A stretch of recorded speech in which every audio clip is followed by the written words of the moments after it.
I'm Barbara Boyd, and I personally witnessed some of the most incredible legal corruption in federal courts during my time defending Lyndon LaRouche.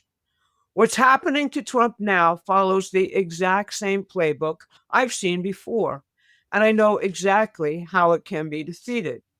Today, I'm going to show you three critical things the media won't tell you. First, why did Trump have to use executive orders instead of going to Congress in the first place? And why that's actually part of the solution. Second, what's really behind this judicial insurrection and how it connects to the same forces that have been targeting Trump for a decade. And finally, who's funding the anti tariff lawsuit and how understanding the real economic battle will determine America's future.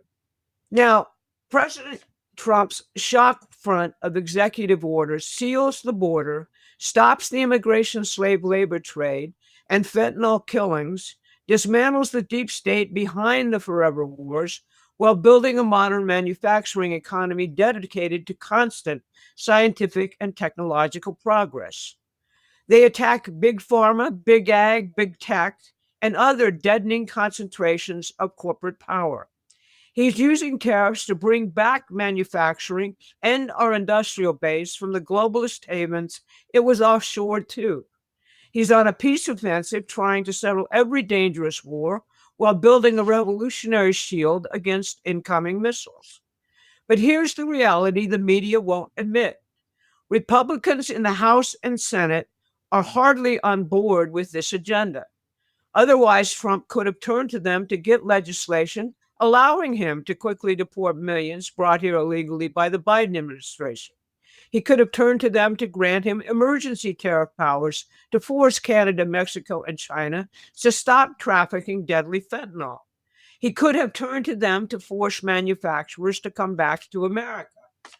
The overwhelming vote Trump received on November 5th, his ruthlessness in executing his agenda, and the popular support he's getting has temporarily stunned the Trump haters in Congress.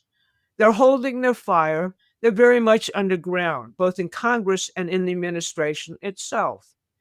And this week found wages up, inflation down, and optimism abounding with Trump's strong approval ratings.